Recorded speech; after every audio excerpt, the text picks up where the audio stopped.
Attack on Titan 112. The rogue Eren and Zeke have been unleashed. So what's up guys, Foxen here. And man, what a chapter. Definitely one of the best ones in months. Especially that extra spicy moment from Eren.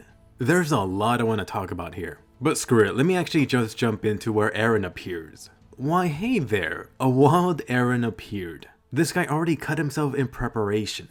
To be honest, I got freaking chills from this Eren intro panel. That's right, the Eren cult lives. All hail Team Yeager. So finally this chapter, the long-awaited meeting from the trio has happened. For us, it's only taken a few months. Although, who is the a-hole that brought the +1? Why the hell is Gabby here? At the very least, Eren got to say hello to the female Eren. And boy, did she look scared as hell. Anyway, as for Eren the Freeman, or should I say the Freedom Titan. Interesting how Mikasa tries to reach out to Eren by going back to that scarf moment. But nope, that's not gonna work. And then you got the attack on Armin from freaking Eren. So here's something that leaked about Bert's memories potentially having a great influence on Armin that got brought up. The thing you should notice is that Eren speaks as if it's a fact, which has led to Armin becoming useless. For this, I do wonder how much of it is true. If you think back, Bert wasn't exactly someone who was proactive.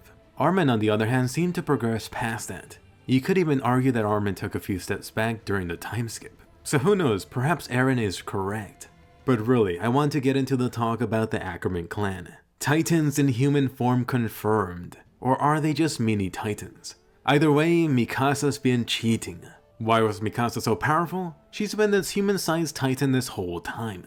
But seriously, this finally confirms the popular theory about the Ackerman, that they are basically humans enhanced by titan science. Basically super soldiers like Captain America.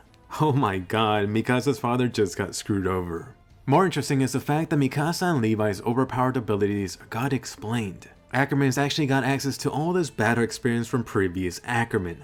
I'm actually trying to think back to another series that did something similar to this. The closest thing might be Deku from My Hero Academia.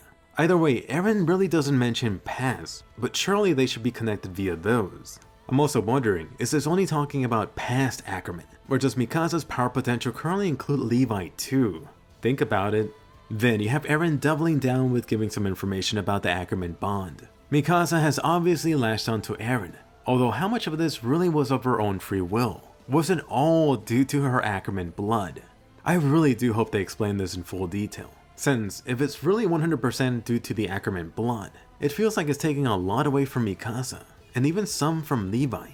And then I think the biggest impact here was Eren's explanation about Mikasa's headaches, that the reason she was getting those was due to her being an Ackerman that was trying to resist her programming. Oh my fricking god, this is massive, way bigger than the raw Titan. Cause really, it makes you think back to how far Isayama planned this. Recall that Mikasa was getting this on the second episode. Just think about that for a second.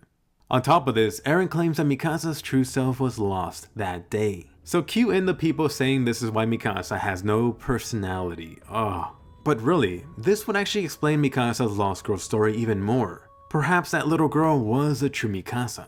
Unfortunately, she's been forever lost to this different timeline. Alright, continuing with Eren's Teardown. And I know I'm definitely going to be getting some hate for this. Next up, let me actually bring up Eren's slave comment. That was harsh, although this line did leak earlier, so I was totally prepared for it. Assuming what Eren said was true, I think something else could have been said that was much more fitting. I don't know, being bred to specifically do something or for a certain trait. It sounds like you're talking about animals or maybe specifically dogs. Saying the word slave right here feels like he's purposely trying to be overly harsh. Then you get that anti-beef comment. Eren has no love for the cattle. Definitely don't take Eren to a McDonald's, he would go Marley on their ass. I don't know, the translation here just seemed a little weird.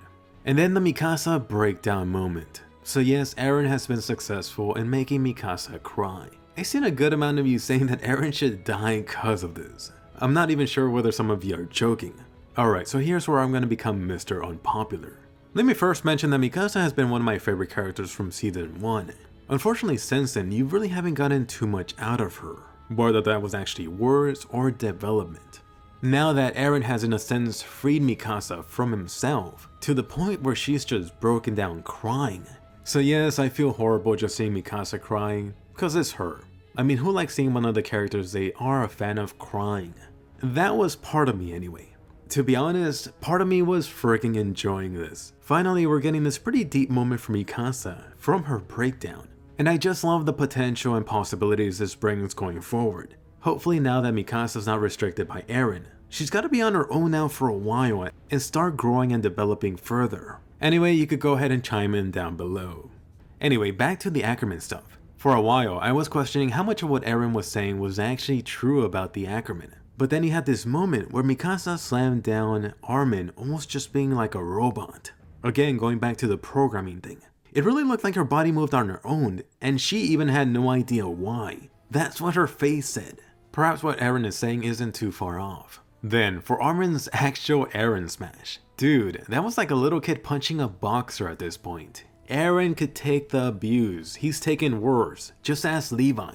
And of course, their little toss-up ended exactly how I pictured. At least little Armin could recover, so I don't mind it too much. As for Gabby here, oh, you guys forgot about female Eren Jr. To be honest, I was super curious what words this rogue Eren had for her, but too bad, aww. And funny how I actually wanted to see more of Gabby this time. Then for the last page, it was surprising to see how Eren did not like the S word one bit. In this moment, this seemed to be one of the few where you could actually see emotion in Eren's eyes. So Armin actually succeeded in finding something that got a reaction out of this calm Eren. I do wonder why. I'm gonna have to go examine the original Japanese version later. As to what's gonna happen next to this trio. Right now, Eren is actually taking them to their hometown. I'm thinking that Eren and Mr. Zeke are about to demonstrate their colossal Titan powers using the outer wall. Or who knows, maybe they're going to go find another basement. Next up, let me actually mention some of the stuff before Eren came in. So at the beginning, of course, you got the aftermath of the wine. The stallion was getting super rough. Those horse steroids were just kicking in. Horse rage. From what they said, they were actually planning this from the very start. Wow. Keep in mind, that was a few years back, like 2 to 3 years. Who else could have been drinking this wine? If it was me, my ass would have already been infected. Perhaps even a Titan. Or who am I kidding, I would have died in the Attack on Titan world. It would have been worse than Marco. And then the one that gets all the credit is Yelena, the one to blame. What a surprise, except it's not.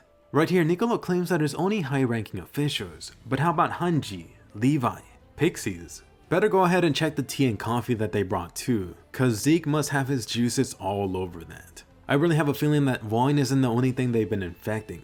As for the actual wine being tainted or not, I've seen the question from a lot of you about Eldians freezing when they actually took it. Hanji went ahead and confirmed it. Surprised Zeke could have been lying. Personally, I was always leaning more towards them doing more research done to the wine over the 4 years. Some non-Bill Cosby gas or drinks should have been possible. Let me actually turn your attention to something else. 10 years ago, Zeke had already brought down a nation with a couple of Titans. This was most likely not using the Titan gas, but it still shows the potential. Right now in Paradis Island, you got all the high-ranking guys affected. This works wonders in 2 ways. For one, you have some high-ranking hostages. And 2, you could easily get rid of leadership positions. Not to mention the added bonus of Titans to command. But come on, how about the fricking food? I'm really thinking the wine was just a diversion for Niccolo. Next up, Hanji getting captured. Unfortunately for them, the Eren cult caught on to Pixies trying to plot against him in the background. According to Eren, that is. Eren does know him well. Meanwhile, while everyone was being tied up, notice Yakko here who was also restrained. To be honest, I'm not trusting this dude at all. He was pretty close with Yelena. By pretending to get captured, he could gather more information from these guys. By the way, interesting panel shot from the Stallion and Flock. Back in the Uprising arc, these two had an interesting first meeting. Not too long ago, they actually teamed up with the recent attack on Marley. But now, oh, the tables have turned. Specifically, Flock turning on his senior. I do wonder how close these two were. Flock right now really wants to see the world burn. Or anything that's not Eldia. And Flock's little hand gesture here really reminded me of that Thanos henchman from Infinity Wars. Anyway, switching gears, back to camp time with Zeke and Levi. This really goes into the second page that gave me the most chills. You just see Levi reflecting back to all the times he saved Eren. Levi did in fact believe in Eren, the hope for humanity. It really seems to pain him that he's pretty much being asked to take out Eren. Also, do notice how this page really reminded me of the one from Erwin's chant, right before the Beast Titan took him out. It's looking like a death flag is being raised. Do notice here Levi being in conflict. In the same chapter that we just found out about the Ackerman issue. Did Levi Acker bonds to Eren? I mean, who are you kidding? But how long ago did it happen? Levi seems to be going through the same body issues as Mikasa. And then for Levi's plan, well, you know how that went. The more useful information here was about Historia having a few months to go. In other words, it's been like half a year already. You know what that means? Only a few months until this Attack on Titan story comes to its finale. In the Attack on Titan world, that is. By the way, this panel made me laugh out loud. Oh, nice weather we're having. Perfect time to read. I'm just loving Zeke's remarks. Come on, Levi, I'm freaking dying of boredom. I really want to see more of these two chatting. Give me like half a flashback chapter of these two drinking buddies. For those of you that always bring up Levi's promise to Eren regarding the Beast Titan, you got that right here. It's still on the top of Levi's mind. Although I'm still wondering, is Levi still Acker bonded to Erwin from beyond the grave? Then you got my second huge laugh when Zeke just freaking bolted. Zeke just noped out of there. Oh my god, it's freaking raining Titans. Zeke sure can make it rain. I wonder if his brother can too. By the way, did Levi really not drink at all? My guess is to be expected. You really can't be drunk or drinking when sleeping with the beast. Although it would have been nice to get some confirmation if Ackermans could go Titan mode. Too bad. And talk about that cliffhanger ending. Is Levi about to die? That's really the $1 million Titan question lately. You could already see that Levi has his 3D maneuver gear. Although Isayama made sure you knew he had no blades. Hopefully there's some nearby. What do you think? Will Levi beat 30 Titans by fisting them, or is it finally over for Levi? At the very least, Joggerman Zeke is about to sprint over to Eren. This little Titan distraction should give Zeke enough time.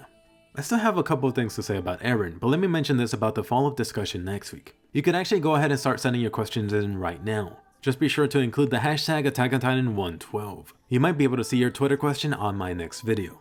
Anyway, let's end it with Eren.